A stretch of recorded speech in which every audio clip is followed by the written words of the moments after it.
During the Millennium Drought, some of Victoria's reservoirs were very close to inoperable levels.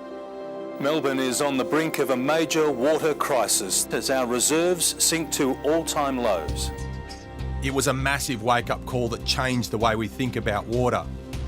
After the driest September on record, Victorians are being warned to expect a record low rainfall for October as well.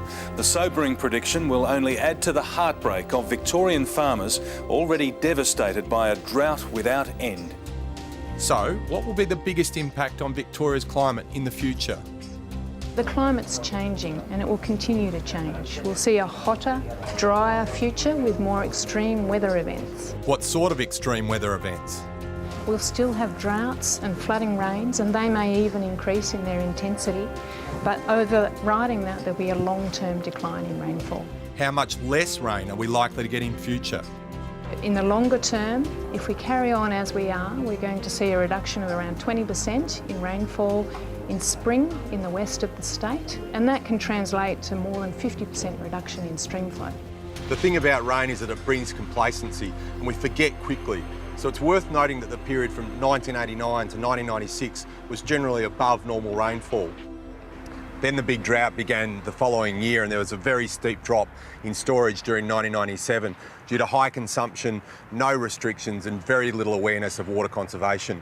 We mustn't forget what it was like during the drought because it'll happen again, sooner rather than later. During the drought, I made a special called Our Water, Our Future. Let's put it in perspective using the MCG as a measure. Here's a glass of water. It goes nowhere. We use the MCG to show how much water is needed to fill our biggest reservoir, the Thomson, which hasn't been full since 1996. Victoria's population is now growing by well over 100,000 people a year. That's more than the population of Bendigo and will be almost double by 2051. It will mean we'll have to add roughly the capacity of another Maroondah reservoir to our supply at least every 4 years. That's the equivalent of 5,657 megalitres a year we have to find. And that's if we use only 155 litres of water a day, which is Melbourne's voluntary target. But doing this isn't the solution. To show why we have to keep changing the way we think about water in our lives, I'm going to take a road trip around the state to see what's been done since the Millennium Drought and how far we have to go. For example, we can have reservoirs that are full to overflowing in the east of the state, while in the west of the state, say the Wimmera Mallee, they can be close to empty. So from one part of the state to the other, it can go from very wet to very dry, and people can be none the wiser. That's why we have to get smart about water. It's a crucial component of livability. So we'll cover a range of water-related elements in the state. How the environment must get its share of water because healthy rivers, wetlands and floodplains underpin everything else. Why we've put in extra supply capacity by building a desalination plant, currently capable of adding a third of Melbourne's water needs each year. How we're getting water-wise with homes and industry becoming more efficient, with purple the colour of recycling, as we realise saving water is effectively finding water. How farmers are doing more with less. How water for recreation brings new life to country towns. And even how the iconic MCG has become very water efficient.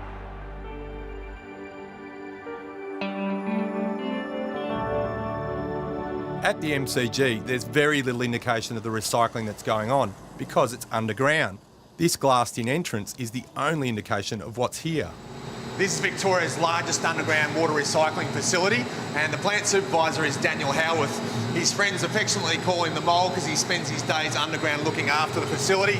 G'day, Daniel. Thanks, Aaron. They also call me the Hobbit. Oh, good friends, aren't they? Aren't they? Tell us how it works. Aaron, this is a true sewer mining scheme. We are importing sewage from the whole East Melbourne precinct. We remove the solids through the inlet works. We use a biological treatment to remove nutrients like ammonia and nitrogen. We then send it through an ultrafiltration, which is for removing the pathogens, bacteria and viruses. Why do a project like this? This project was born from the Millennium Drought following 2000, where the reliance on potable water was wanting to be reduced, and this project was a real flagship of that drive for renewable. All the recycled water then comes across here to a huge tank on the fringe of the northern stand at the G, where literally thousands of people walk every week without even realising it's here.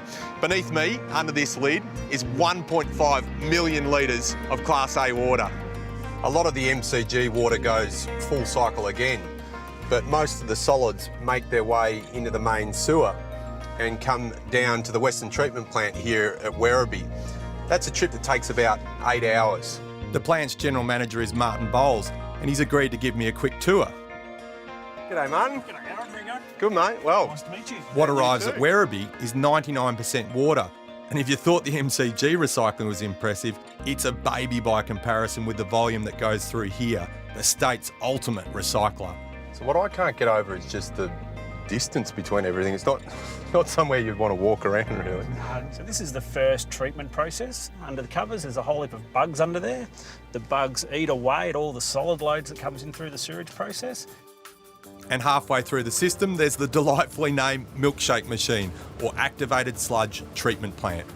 But now we're going into a really heavy ammonia nitrogen removal process. So effectively we're adding oxygen to the process here. So all these big aerators are spinning around, adding as much oxygen as they can to the process and taking that ammonia from the water and turning it into nitrogen gas and releasing it into the environment.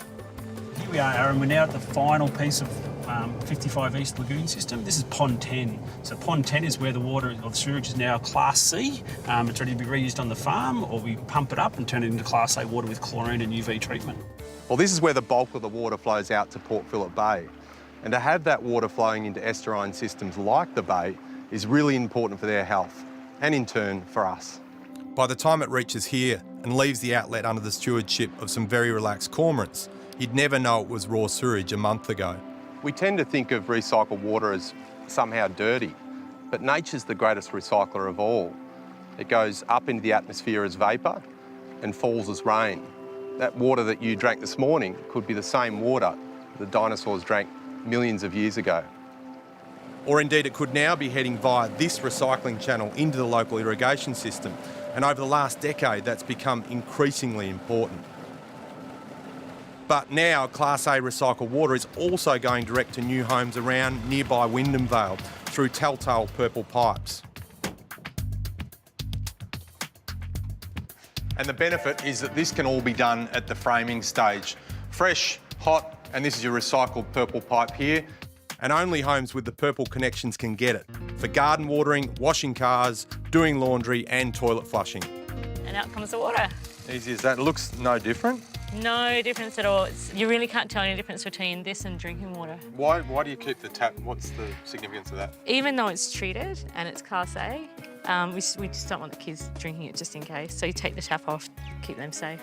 It's a no-brainer. I mean, it's recycled water. It's not like we have more water coming from somewhere else. I mean, it's just like a given just to use recycled water to do this sort of thing. So yeah, I think it's the way to go, really.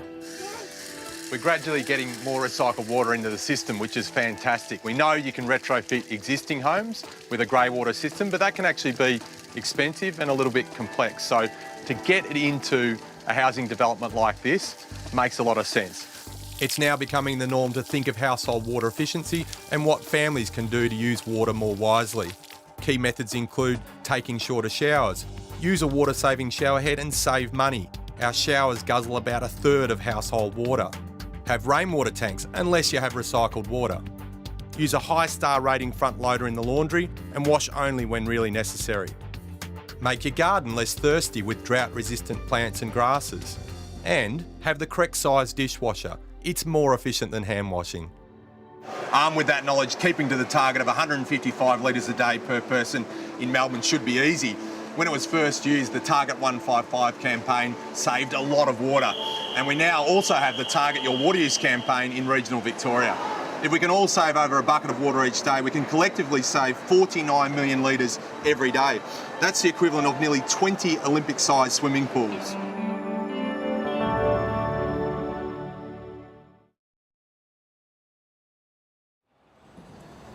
Now, I haven't seen it yet, but there's a house here in Port Melbourne with water tanks literally built into its walls.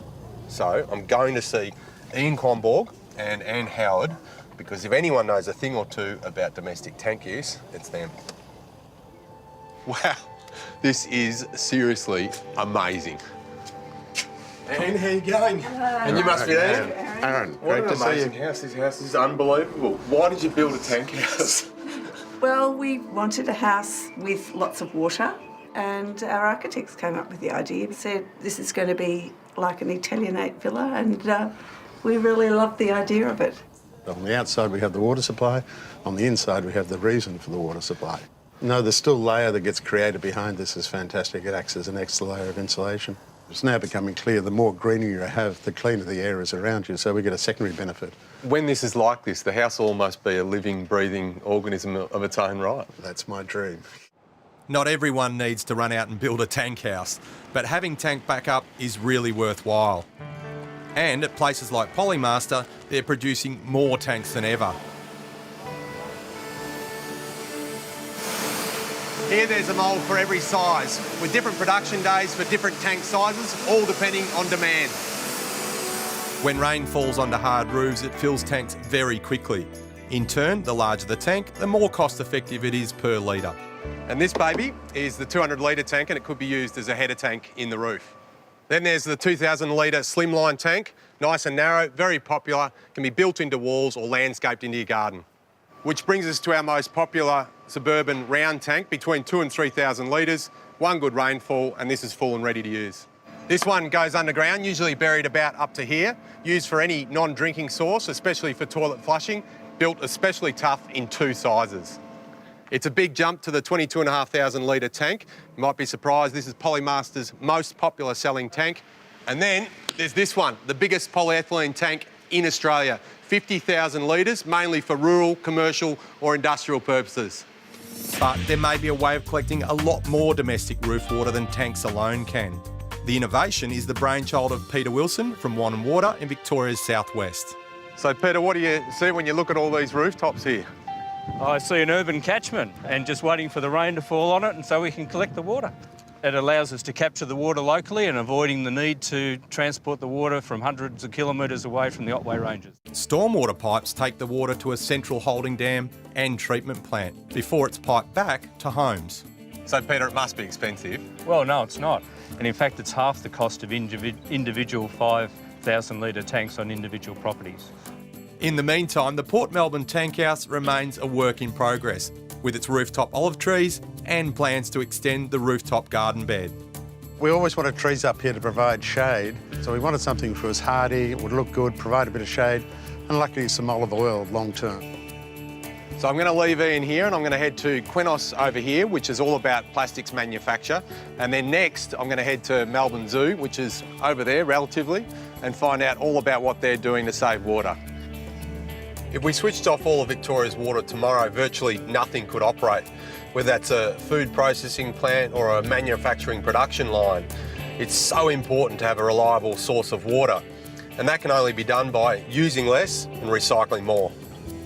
If the efficiency of Qenos was contagious, Victorian industry could save more than half the water they now use.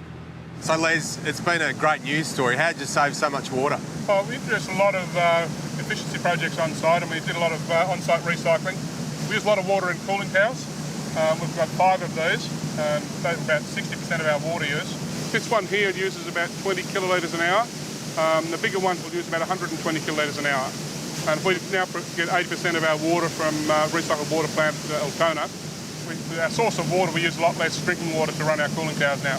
The operation here is ethane gas from Bass Strait and the Cooper Basin in at one end, and after a range of processes, plastic pellets out the other. All that work for such little pellets. It's a total contrast when I visit one of Melbourne's other most water efficient places that's leading by example, the zoo, where lots of people care for lots of animals that lots of people come to see. Water is a huge part of everyday life here, and 90% of it is recycled, whether it involves the biggest creature, the smallest, or the slowest. There's big for the elephants, jungle-like for the tigers, and relatively small for the pelicans, although they have their own filtration system. Recycled water keeps the grass green for the giant tortoises. At the lion enclosure, even nutrient-loving plants, living filters, are used to help keep the water clean And the small waterfall's function is to move water around. Recycling and filtration embraces the smallest detail. Even seawater for the seals is all but 100% recycled after filtration cleans it. Overseeing a lot of the operation is Rachel Lowry, Director of Wildlife Conservation and Science at Zoos Victoria, a long-time friend of mine. Lots to show you today. I really want to take you to the water treatment plant, but to do that, it starts here. If you look down, what we've done is work with the natural slopes here at Melbourne Zoo, the landscape, to channel water all the way down to our recycling treatment plant. So this is where the magic happens. This is the water treatment plant here. It can store hundreds of thousands of kilolitres. I mean, if you actually look at it per annum, we're talking 30 Olympic-sized swimming pools. That's a lot of water. And we use that on just about everything throughout the zoo. Animal washdowns, plants, filling pools. It serves about 50% of our potable water. Savings aren't just made with recycling. A simple weather station lets staff know the best time to water and when there's no need because of imminent rain. And to make it even easier, a large number of the shrubs and grasses around the zoo are drought resistant. Nearby, recycled water keeps the nursery going. Plants in here help to sustain the zoo's butterfly and caterpillar population. For the butterflies, it's somewhere to lay their eggs. For the caterpillars, it's part of their buffet. A feast that soon leaves plants looking the worse for wear. They're taken back to the nursery to rejuvenate. And so it goes, recycled water, recycled plants, recycled water. And the smallest creatures on show in the zoo are kept happy. I've got to confess to being a little bit pushy. I've offered to help the guys out with cleaning the back of house in return for a dive with Tarwin the seal, one of the coolest guys in the zoo. Water management doesn't have to be all technical and boring. You've got to have a little bit of fun too. Little did I know Tarwin isn't impressed by humans in her environment. Didn't care that I was there and left me to clean the windows under the guidance of Keeper Liz. You missed a spot. More. The pool is salt water and constantly filtered. That means the dirt off the windows will simply go into the filtration system. There's 600,000 litres in here and it takes less than an hour to turn over the entire system. You didn't want to come in for a swim with us? Maybe next time. She's given me nothing. So this is rainwater. We catch that here off our precinct and it's all recycled and comes back around. So this is probably not my funnest bit of the water saving story, but good work. It's all part of it.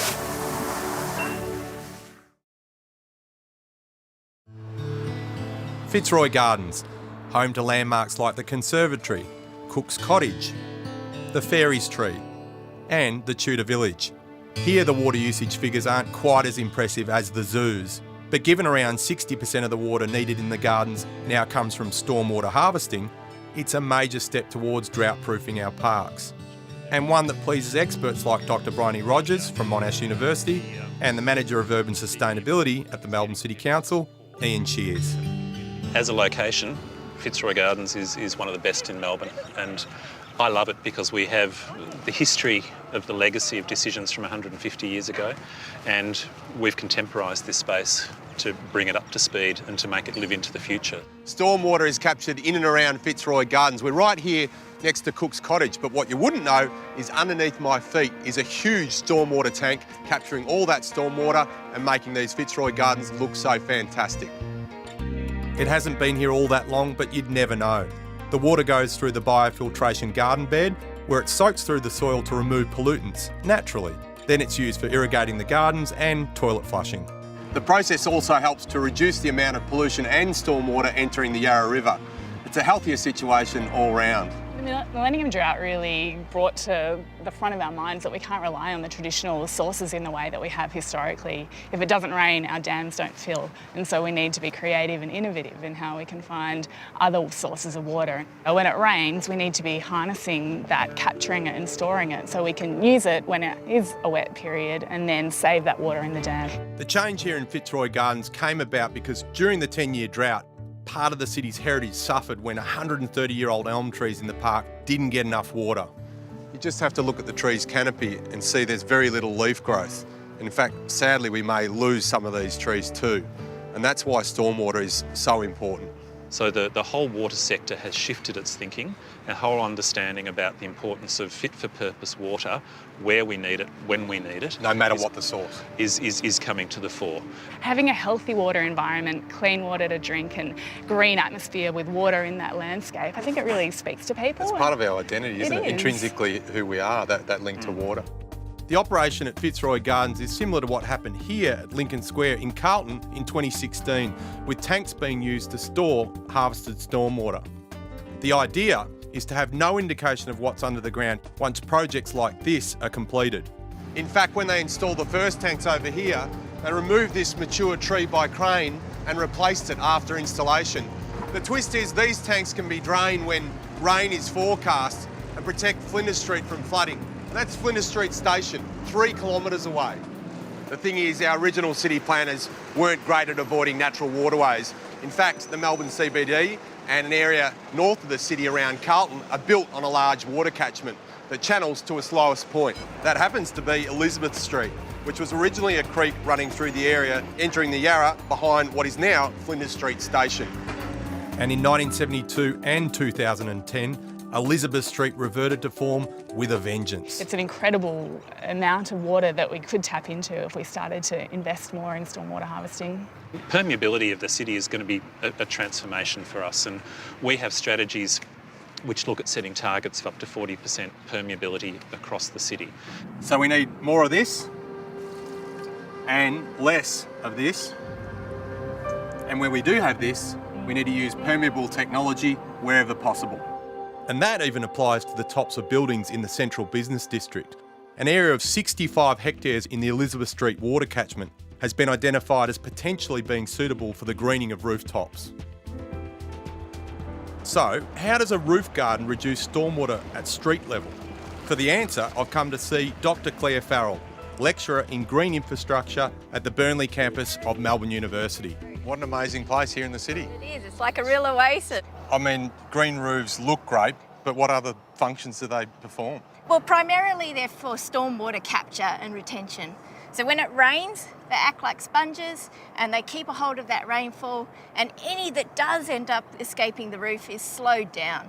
They act by cooling the air through plant evaporation, but they also cool through shading the surfaces and just not having a hot surface to heat up. And it's really kind of bringing, I mean, we've got these beautiful trees out here in our parks and gardens, but it's almost bringing the forest into the city. So the city's in a forest instead of the other way around. Absolutely. And that is where we want to end up, really.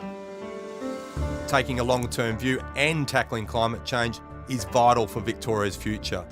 It's what led to the building of our desalination plant near Wonthaggi. And who better to give me a tour than the Minister for Water, Lisa Neville. Why this site? We needed to meet a number of criteria. So you obviously needed to be near the sea. We really wanted to minimise its impact on communities, so we didn't want it to be near townships. And the other reason we put it here is that we needed to be able to transmit it as cheaply and as easily as possible to the Melbourne storages. So why not just go severe water restrictions? Well, you know, we all lived through severe water restrictions during the Millennium Drought, and not only did it have a really big impact on how we lived our lives, it also had a big economic cost. So nurseries, businesses, industries were affected, so jobs were lost as a result.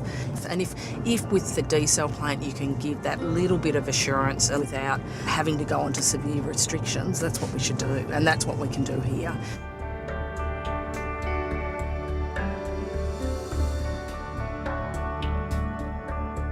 Water's collected about 800 metres offshore before making its way through the plant. And it only takes a couple of hours to come out the other end as drinking water. We needed to make sure we had water security. The desal plant is an insurance policy.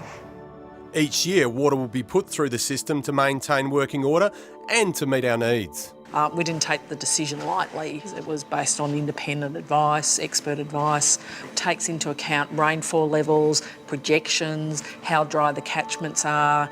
The reason this was built was we were in a crisis at the time. We never want to get into that position again. The order that we've made, the 50 gigalitres, will cost $12 per household for the year. So you don't want to, increase the pressure on families' finances. But really, when you weigh up the cost of not having water security, that is enormous for our community. We know that our dams can empty very, very quickly. I think people can be surprised about how quickly they empty. So should we have a taste? We will. Cheers. Cheers. Just tastes like water. Tastes like very nice water. No salty taste at all. No, just like water out of the tap. The plant can supply up to 150 billion litres a year, around 1/3 of Melbourne's annual water consumption. It's linked to the Melbourne and regional Victoria water supply via an 84-kilometre underground pipeline, which is only a small part of the state's expanding water grid.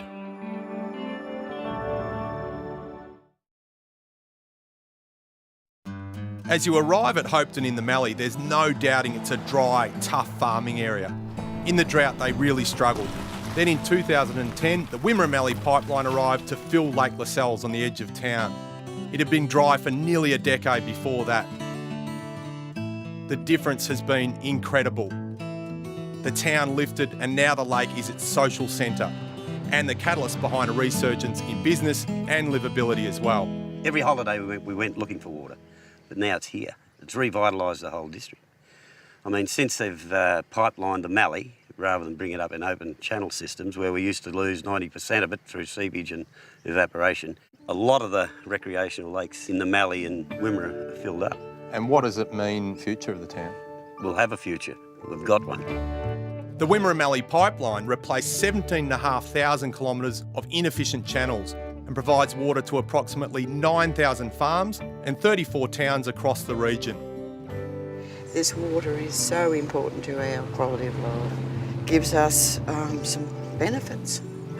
This caters for a kid that high to a grandma 90-year-old, They run hand in hand, I'd say. We need this country to have water, otherwise we wouldn't be here. Caravans started to appear around the shoreline of Lake Lascelles as travellers chose not to bypass the town. Encouraged by that, the people of Hopetoun started the Mallee Bush Retreat.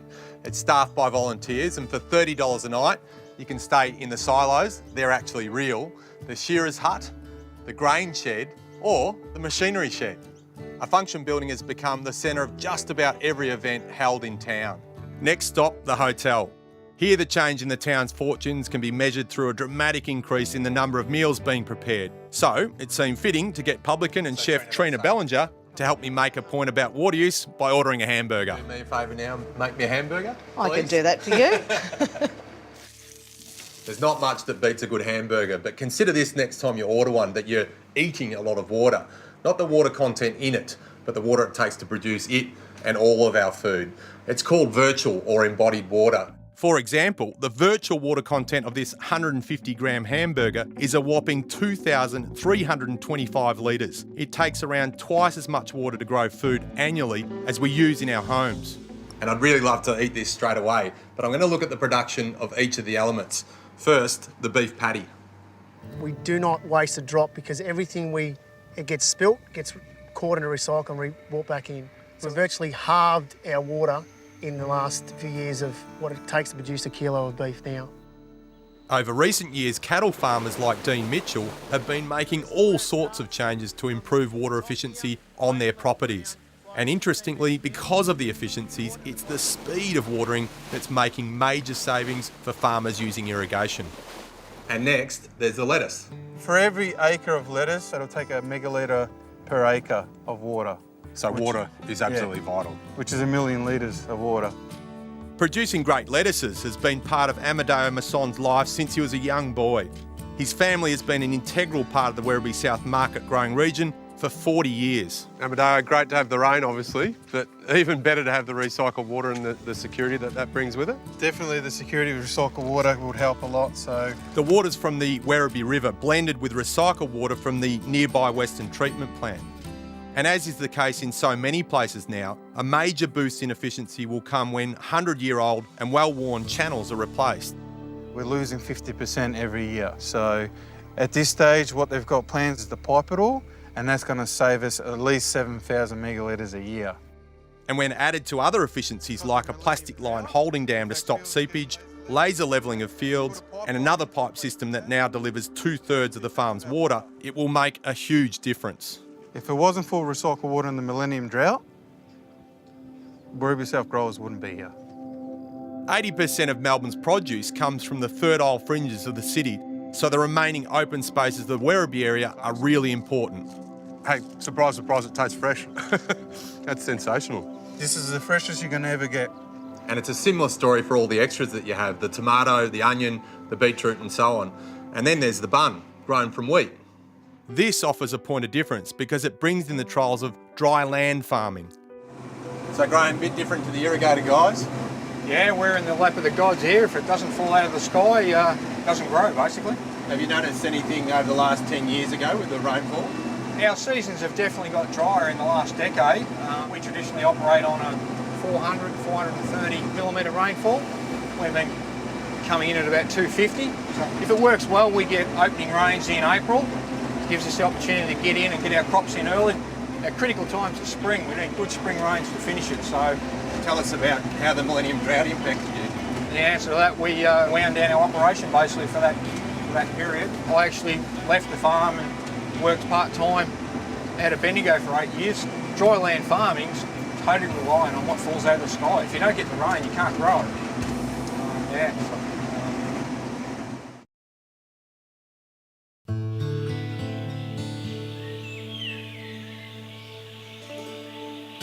This is King's Billabong and it was my backyard growing up. I was always fascinated by the first steam-driven pumps put in place by American irrigation experts, the Chaffee brothers, who chose to develop Mildura as Australia's first irrigation colony. Much of this irrigation infrastructure is well over 100 years old. This is a secondary pump built in 1889 and it lifted huge volumes of water from the Billabong into a series of channels around the area. Now there are virtually no channels to take its water because of a modernisation project that put it in pipes instead. Greg, this is amazing. So all that's left to show a pipe coming in here is the meter and the valve. Yep. That's it. Yep, meter, valve, radio, back to Lower Murray, solar powered. The pipeline has been a major windfall for Mildura's irrigators. For me, as an irrigator, what I need is a reliable supply of water at an affordable price, and the modernisation project has delivered on both those in a big way. We'd gone through this huge drought, obviously, up here, which had had an impact socially with the farmers. So the impact is huge, and to have people come in and actually say, we value what you do, we are going to commit to you, we're going to invest in you, and have this outcome. So not only are you supporting the farmers, but you're supporting the community. How tough was that Millennium Drought? You've got really no idea. It was just a very demoralising time. And suddenly you've got large areas that are now non-productive and stagnating and falling into disrepair. It's hard to jump out of bed and look forward. And since the SMP has finished, just in the short time, I've seen more development, I think, than I've seen in the last 10 years. The 365 days availability of water is going to attract a lot of investment in the Sunraysia region. It's going to provide ultimate flexibility that people will be able to irrigate when they want, instead of having areas or times when they just couldn't get access to water. So, I think it's huge for everyone.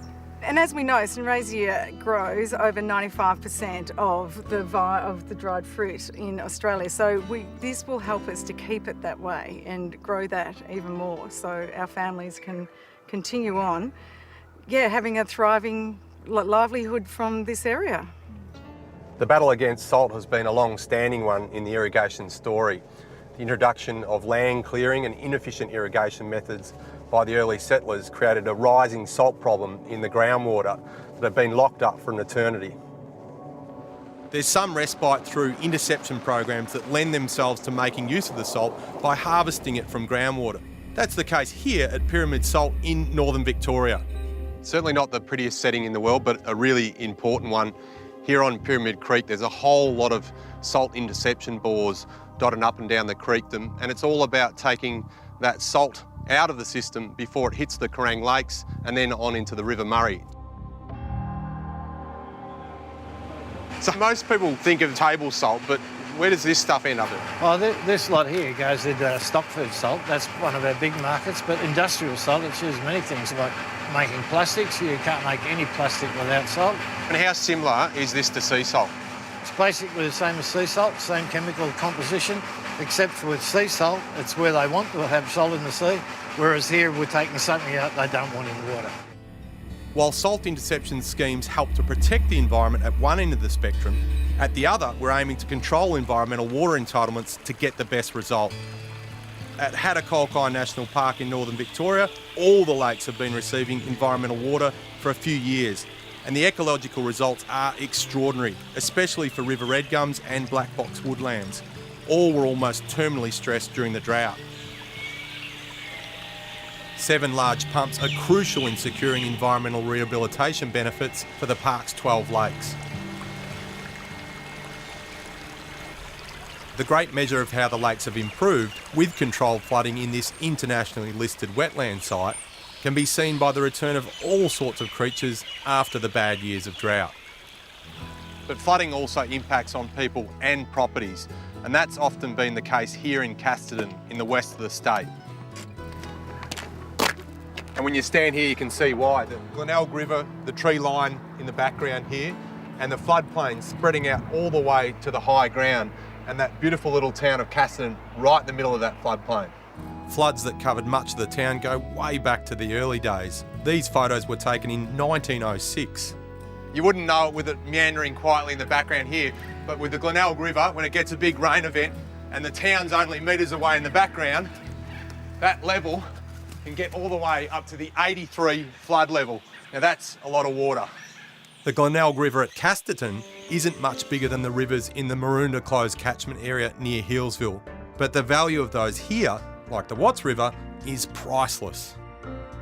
I love being in closed catchments and I'm really keen to make sure more people know about them. We're so lucky to have areas like this where our drinking water is protected, something most of the world envies, but so few places have. It's not a big river, but it's an important one because it's just so clean. The worrying thing is a 10% reduction in rainfall can be a 20 to 30% reduction in stream flow. Can you drink it? Absolutely, and it tastes great, even better than the tap. Fortunately, there's no logging in here to be a threat, but on Black Saturday in 2009, fire showed just how devastating it can be. The scars are still obvious around Watts River. We don't want these magnificent trees to be victims of fire. Fear of contamination from ash and debris meant the catchment was almost decommissioned for a period after Black Saturday.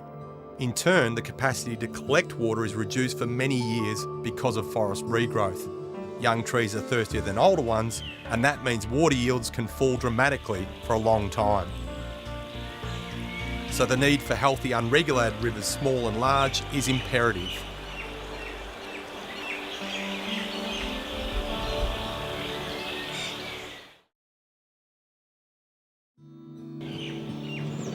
The importance of healthy rivers is emphasised by rivers like the Ovens right here in northeast Victoria. Its environmental value can't be overstated, and what it represents is everything we should want to maintain with our unregulated rivers like it and the Mitchell River in Gippsland. So over here you can see there's a bit of a high water mark on the stumps and the trees along the edge of the river. It's a good sign of the river fluctuating, and that's really important. The Lower Ovens is heritage listed and supports a wide range of ecosystems and has high natural flows into floodplains. What we've got here is a classic example of where the floods have come over and receded. You know, really lush, really healthy. There's virtually weed-free in here. And the red gums here, looking around, they're all really healthy. If they were under drought stress and they weren't getting regular flooding, they'd be dying back. These are quite healthy here. There's examples around here of trees that have got really big hollows in them, just perfect habitat for glider and birds. In this section here, we see a really healthy mid-story of silver wattle, and these wouldn't be here without the flooding. They're a really important part of the forest in that they're an important food source for animals like the squirrel glider who come down and feed on their nectar. Climate change is a really big one, and it's probably more of an issue with unregulated rivers than regulated, because with the unregulated, they're going to get drier, they're going to get less flooding with climate change, and they won't be able to be topped up with environmental water. So the red gum zone will actually shrink. Previous threats to the health of the Ovens catchment included dredging for gold. And to get an idea about the impact of mining, it's worth a visit to El Dorado, where this 80-year-old gold dredge lies rotting away. It echoes a time when the search for gold prevailed over common sense. If you doubt the impact that we can have on the riverine environment, consider that this monster was last used in 1954 and the sediment that it produced is still making its way slowly towards the Ovens. Having battled the odds like many of our rivers, the Ovens is now ecologically healthy. It's critical for environmental flows in the Murray-Darling Basin and provides excellent conditions for plants and aquatic species to recover. For example, something I hadn't seen for years, the Murray spiny crayfish. So I arranged a riverside meeting with fishing guide Cameron McGregor and his partner, Dr. Katie Doyle, who's an expert on fish species. Hi Cam, hi Katie. Hey mate, how are you? Good day to find a spiny cray. Lovely weather for it. How did we go? Believe it or not, we actually got one. Oh, there we go. Yeah, just found it in here in the rocks before and managed to pick it up by hand. And what, you're looking for his dad, are you? He's a bit small. He's a little fella. Only a little fella. And what's the future look like for this little fella? On the rebound, I'd say. And is it a good habitat for the spiny cray, a good habitat for the Murray cod and vice versa? Yeah, definitely, because it's not regulated, so there's no dams or weirs on it. Generally, it's quite good for Murray cod species at least. How big would they grow in this system? There's a few big fish caught every year, like around the metre mark. So it's reached a critical mass where it's actually restocking on its own? Yeah, they are. Yeah, they're repopulating themselves, definitely. This would have been a favourite meal for the Aboriginal people of the Ovens area, which was a great source of food generally. But not for this little lady. She's going to live to fight another day. See you later. Bye. Look at that, back in the natural habitat. 400 kilometres away at the heart of Gunditjmara country in southwest Victoria, Lake Condah is another example of the long association Aboriginal people have had with watercourses as food sources. In this case, especially with their fish traps. In the late 1800s, European settlers thought the lake could be better used as grazing land, so they drained it. So this is it, Dennis? Yes, this is Tayrak, which is a traditional name for Lake Condah, and it's about 200 hectares of water in it. Dennis Rose says restoration of the lake, taking into account Aboriginal heritage values, gives them a sense of identity that was denied before. You can see the fish ladder. The lake is filled by permanent springs and rain runoff and maintains a reasonable level thanks to the addition of a concrete weir. So Dennis, how does it work? Well, you can't see it at the moment because the lake's so full, but there is a stone weir across the channel here, and as the water levels drop down, the weir would trap the eels and other fish in the pond here, and the eels were farmed. They weren't just trapped and eaten straight away. They were farmed in here, they were fattened up. So they would have loved this being so full because it would have meant there's a lot of eels in there. A lot of eels in here, a lot of other fish, and also with a lot of water around, it attracts other wildlife as well, so water birds, ducks and swans, eggs, kangaroos, wallabies, emus. It's such a great food resource. Gunditjmara people are the oldest fish farmers in the world. The evidence supports that, and I haven't seen any evidence to the contrary. It's probably only a matter of time before Lake Condah is heritage listed. And it's a nice contrast. Water management that started 6,000 plus years ago on the world's driest inhabited continent, alongside progress we're making around the state with water management now. But bear in mind, the forecast for Victoria is to get a lot drier on that continent. So it's more important than ever that we heed the questions we raised at the start of the show. Victoria's climate is changing. Science tells us there will be more extreme weather events like droughts and floods. And at the same time, rain is going to decrease significantly. All that combined with population growth means we have to be water wise.